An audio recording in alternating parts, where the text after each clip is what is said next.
Jesus is the face of God. If what you see and believe of God doesn't match with Jesus, then let's gently question it.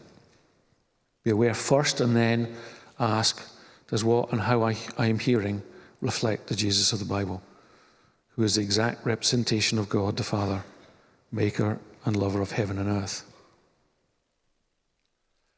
As with any relationship and any conversation, how something is said, how I hear that matters tremendously, can vary wildly.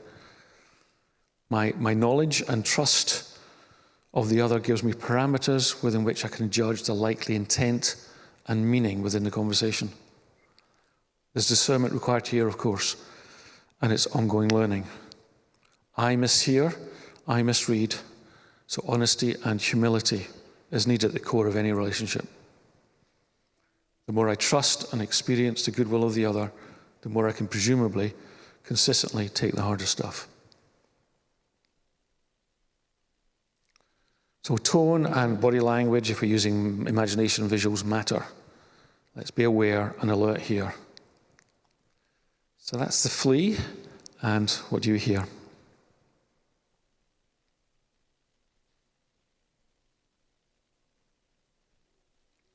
Second, we'll take being read and the mirror, which is here, and ask, where are you looking? I refer again to Rupert's Abba Moses story about his visitors who come to him, and he points to a well of water, and he says, look in, what do you see? And they say, we see nothing, because the water's agitated. And he asks them to look again, and then they see, and they say, we see ourselves, for the water's cleared, and now reflects back to themselves. Let the water settle, let agitation, panic, confusion settle and clear, so you're able to see what's offered. Stillness in our thoughts and attention are therefore of importance.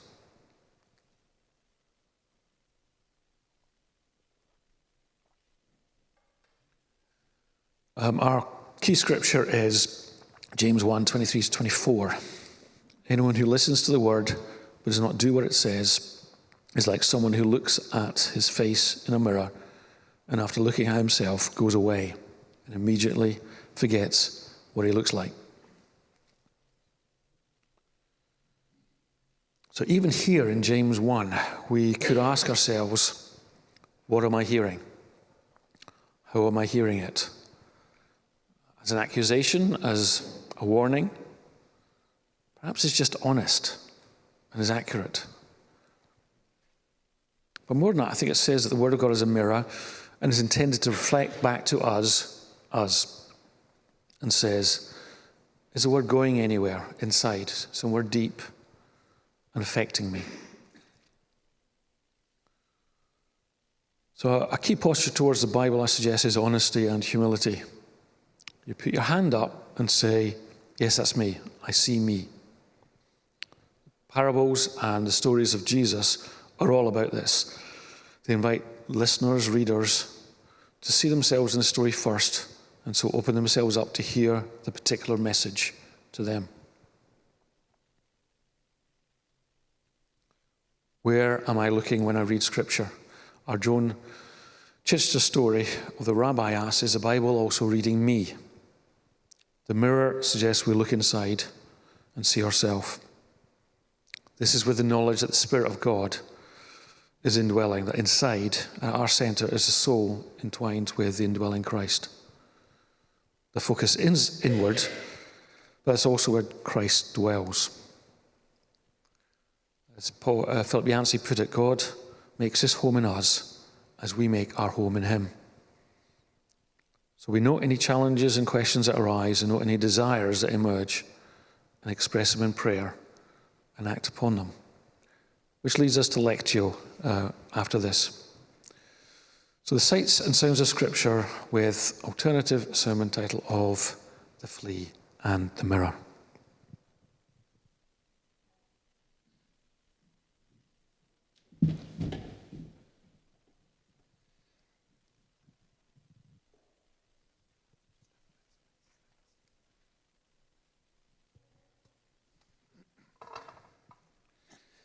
So, just following on from Andrew, I want to talk a little bit about some of my story with Scripture. It's just a little snapshot. I really appreciated both the contributions through the microphone today, which in a sense I want to just build on a little bit. And just to acknowledge that for some of us, our relationship with Scripture can be complicated. So, just recognising that, I want to tell you a little bit about my story. I arrived in Edinburgh, started doing a theology degree, an academic theology degree at Edinburgh University. I was a pretty young Christian, and it helped me engage with Scripture in an intellectual way. This academic study of the Bible, which actually really played to some of my strengths. I grew up in a family that loves debating and loves having those kinds of intellectual, interesting conversations. So initially, Scripture for me was primarily informational. It taught me lots of things about God or about faith or about doctrine. And a key word or a key posture, if you like, was Scripture was something that I could learn from. So it was informational, and I could learn. And I'm incredibly grateful for this. It's taught me how to interpret and wrestle with Scripture. I don't know all the answers. I scratch my head often thinking, what on earth does that mean? Or how could that be in this sacred book? But it has taught me to know how to go and find at least some answers to some of these difficult parts of Scripture. And I think it's given me a couple of things. It's given me some tools of how we interpret Scripture, which is not an easy thing. And I'm really grateful for those tools. It's also given me a sense of this larger story within which I find my life and our lives, and helps me discern God's calling and leading and what is right and wrong as part of this larger story. So I'm really grateful for that. And yet actually there was, if it's not meant to be a but there perhaps sounds like a but. There was a yearning for something more, for something deeper. And I guess that yearning has always been, I don't want to just know about God, I want to experience him. And I want to be deeply changed. I believe the gospel, the good news of Jesus, comes to profoundly transform us. And so over the years, I have found learning from some of the monastic tradition incredibly helpful in my relationship with the Bible. As a young boy, not only did we love debating, but I loved reading. Not reading to learn, but reading stories, adventure stories. And I loved that sense of entering into some of those stories and the imagination that was there in the adventure or the wonder or whatever it was that was being told. And so over the years, there's been a growing appreciation of a different way of relating to Scripture, which has primarily been transformational. And actually, when I think about all my positive experiences, there's a few negative ones and painful ones, which I won't talk about now. But when I think about all my really positive experiences, it's when I find myself in the story there and it reflects something back about who I am. And I hear the voice of God to me in Scripture. So Scripture becomes a place of transformation. And I think we really heard that from Chris as he was sharing, and Nikki as well. Many years ago, I was working with some drug addicts in Birmingham. It was a safe house, a kind of discipleship house. There were these men who had either were on drugs or wanted to come off drugs, and it was a place for them to come and be and to learn about God, to be prayed, and to come off their drugs. And there was one chap called Glenn. I don't remember anybody else there, but I remember Glenn. And Glenn had been addicted to drugs for an incredibly long time. And he was still pretty high. And he made very little sense, virtually all the time. But I remember one thing that Glenn said to me nearly 35 years later.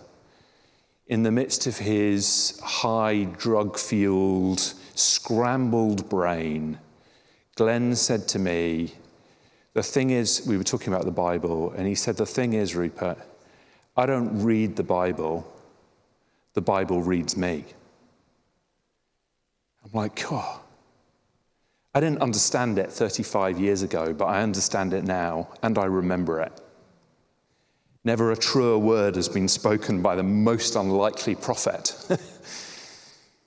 The Bible reads me. So, when the Bible is informational, our posture is to learn, but when the Bible is transformational, I want to suggest that our posture is to listen. The rule of Benedict. Benedict was one of these early monks in the monastic tradition. The Benedictines are one of the biggest or most well-known monastic traditions. Benedict wrote this rule with which people were, this set of guidelines, if you like, about how to order monastic life. And his first word in this rule is listen. Listen carefully, my children, to the master's instructions and attend to them with the ear of your heart. Listen. There's a book by David Foster from Downside Abbey. He's a Benedictine monk reading with God, which is a book about Lectio Divina. And he says about this approach to reading Scripture, which Andrew will pick up a bit more in a moment. He says, read it slowly and prayerfully. Let it become part of you, not just sinking into your mind, but more importantly, taking it into your heart. Let it resonate there. Listen to any echoes. To deeply listen to this Scripture and the echoes of what God might be saying to us through these words of Scripture requires one thing of me at least, and maybe this will find some echoes for you too. It requires me to slow down. I find this incredibly hard. In the midst of the busyness of our life and culture that values speed and efficiency, to actually slow down enough when I'm reading Scripture, not just to read it. I don't know if you have this experience. You read a bit of Scripture and you come to the end of it and go, I can't remember anything I've just read. Or is that just me? No, okay. I see one or two people being honest, and a couple at the back. Excellent, thank you.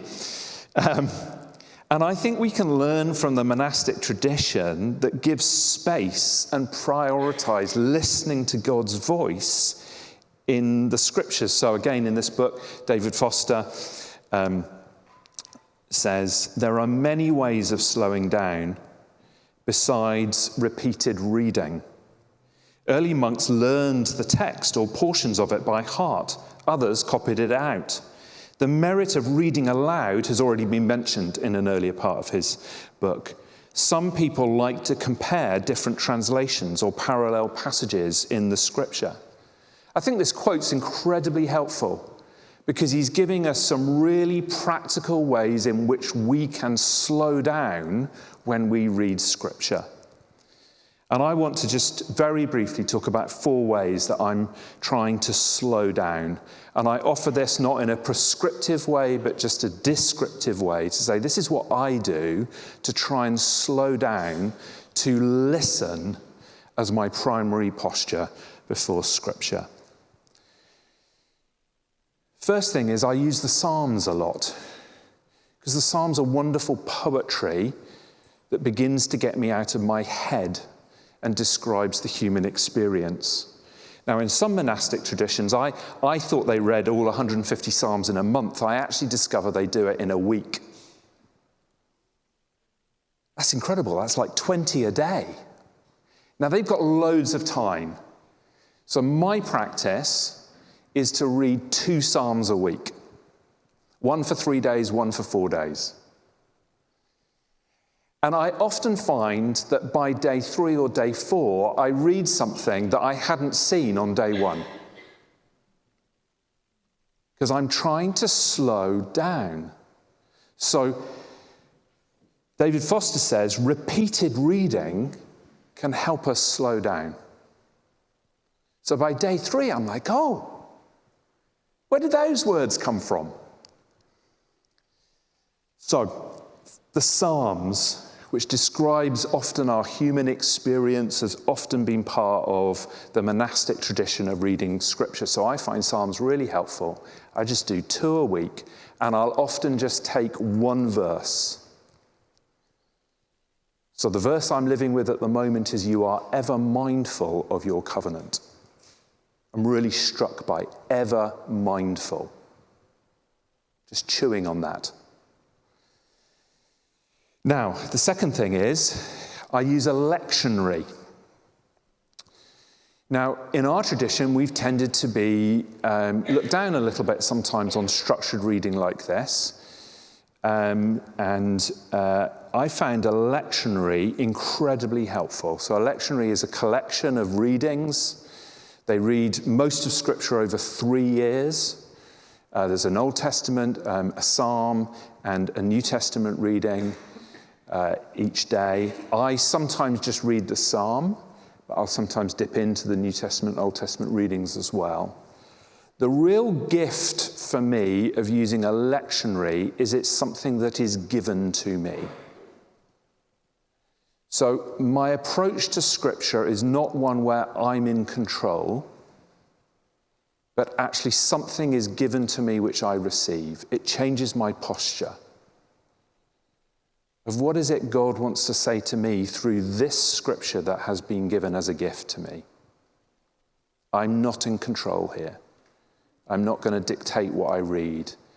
This is a gift that God might be giving to me. How can I listen to what he's saying through these words? Thirdly, I meditate. We'll maybe just say a bit more about that in a moment as we go into an exercise. Just reading something again and again. The monks memorize stuff. My memory's hopeless, so I just have to read it and keep reading it. But memorizing or chewing over it, this sacred reading or lectio divina is this part of it is a word that is called ruminatio, that comes from the Latin word ruminare, which means to chew over. I remember Colin preaching on ruminating on God's word years ago, and he talked about it as a cow would chew the cud. You know how most sermons you just forget? I remember that one.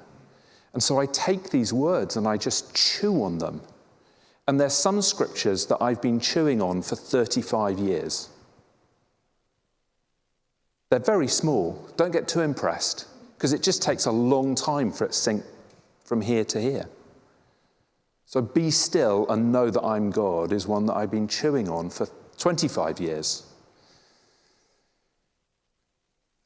Anyway, meditate. The fourth thing, final thing, and I'm finishing here, is there was a soldier, Spanish soldier, who was wounded in war. And he was convalescing at his home, and he read a couple of books. One of them was called The Life of Christ. And he began to plan out a discipleship pattern of how you could be really intentional about discipleship of Jesus. His name? Ignatius Loyola. And he formed what we now know as Ignatian spirituality, or the Jesuits come from him. And there's a real emphasis, lots of things in Ignatian spirituality, but one of them is about imagination. And I have found this probably the most profoundly helpful way for me to really engage with Scripture and to hear the voice of God. I'm, like Nikki, often in the Gospels. take those Gospels and I'll sit with a story for sometimes weeks, if not months at a time, and just read it and imagine and use my imagination and enter into the story.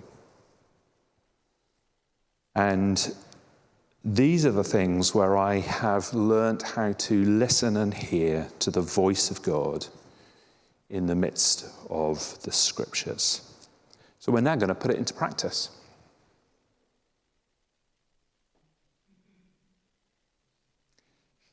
Were you a million miles away, or were you just enjoying what I was saying? You asked me to be honest. Yeah, I'm asking you to be honest. No, I was with you. I was with you.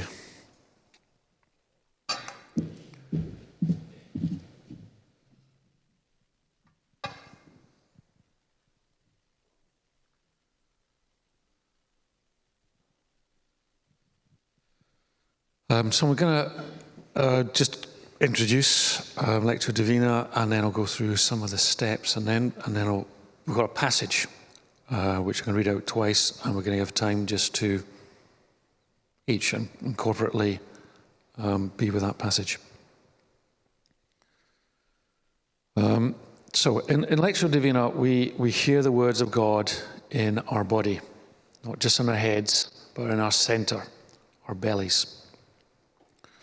Monastic contemplative tradition stresses the indwelling God as well as the infilling God, which is more of a charismatic emphasis.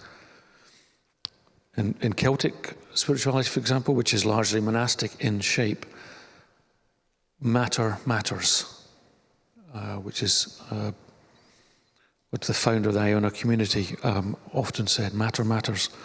The body is the medium through which we receive God and by which salvation, through the physical life, death, and resurrection of Jesus, was achieved. So this is a method of Bible reading known as Lectio Divina, as composed by the desert monk John Cassian of the 5th century and developed by St. Benedict in the 6th century, who brought it through to Europe.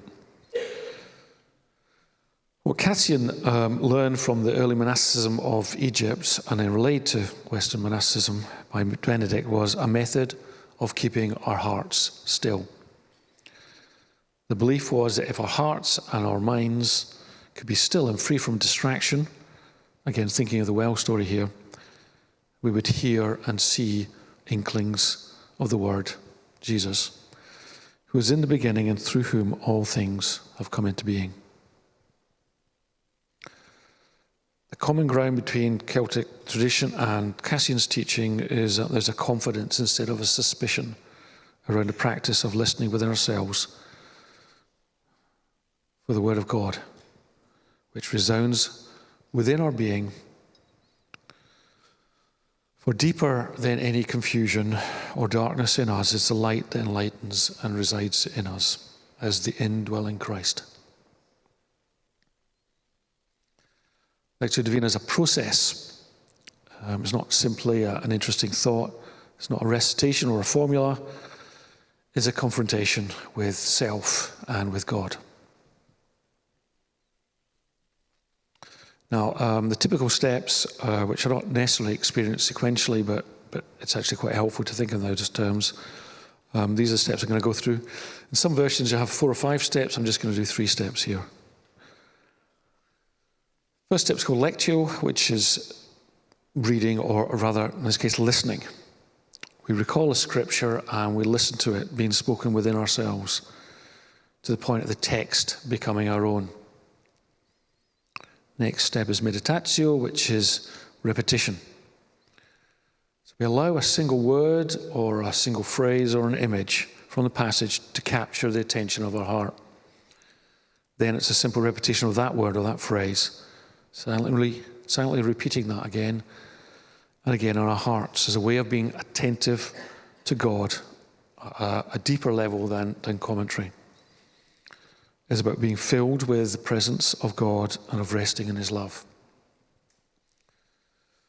Don't be surprised if memories are stirred up. So it may be memories of the experience of God's grace to us. That's not uncommon.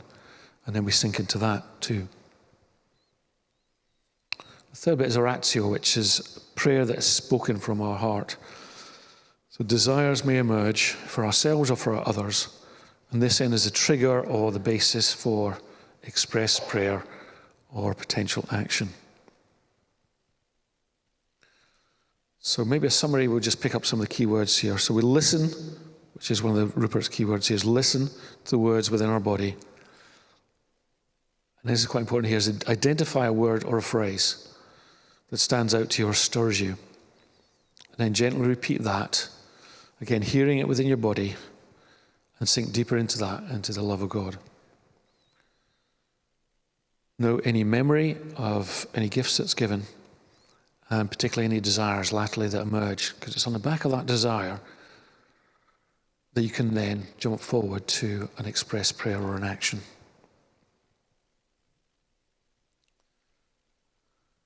So just a couple of words of preparation or guidance here. One is on distractions and being still, which is partly what I talked about last week. We talked about distracted thoughts in our prayer. Distracting thoughts will come. Don't get surprised about it. Don't need to get annoyed about it. You don't have to sort of act strongly like throwing a ball against a wall, because it's just going to come back at you, just the same velocity. Allow the distracted thoughts to be present, but without mulling over them. Focus on a particular object. It may be a prayer word like Jesus or Come Lord, or it might be simply and solely following your breath, your out breath and your in breath. This is primarily my practice. Or listen to the sounds around about you, a creaking radiator or traffic, your own breath. This is just a means of bringing your attention back, because we will get distracted. What do you do then? You come back through any of those three things you focus on. A prayer word, your breath, or sounds, external sounds. Someone said it's a bit like training a puppy to sit. The distracted mind wants to keep jumping up and licking your face. So just simply give yourself to attention, to being still. Keep returning to your prayer word, your breath, or your sounds, and then a wider awareness will emerge. Second thing is stay a while. The James 1 passage says to us very clearly that we quickly move on after our first sight. And I'm mindful of Jesus' words to disciples in Gethsemane. Said, stay a while. So be patient, hang around. Identify the word or the phrase that shines for you, sink into it and milk it. Don't assume that you've got to the bottom of everything it's going to give. It may come in waves. It may come again and again.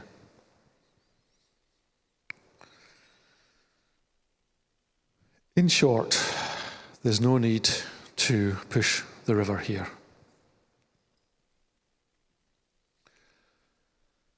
The passage we've chosen for the lectio is Jesus and Zacchaeus, the tax collector. So what I'm going to do is I'm going to read it slowly twice, and then I'm just going to leave you for 10 minutes. And 10 minutes will feel like a long time. Joel, after I've finished reading it twice, if you can bring us back to, I think, slide 8, which is the steps, if you just needed some sort of anchor. So here we go, Luke 19, 1-6. Jesus entered Jericho and was passing through. A man was there by the name of Zacchaeus. He was a chief tax collector and was wealthy. He wanted to see who Jesus was. But because he was short, he could not see over the crowd. So he ran ahead and climbed a sycamore fig tree to see him, since Jesus was coming that way. When Jesus reached the spot, he looked up and said to him, Zacchaeus, come down immediately. I must stay at your house today. So he came down at once and welcomed him gladly.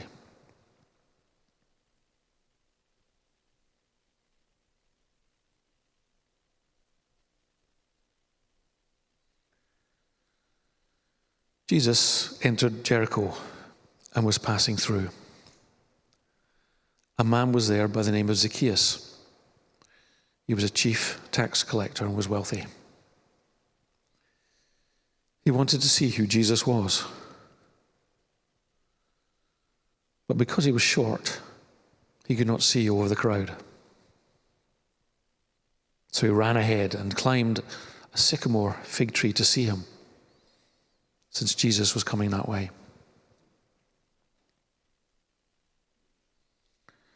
When Jesus reached a spot, he looked up and said to him, "Zacchaeus, come down immediately. I must stay at your house today." So he came down at once and welcomed him gladly. We're just going to have 10 minutes silence.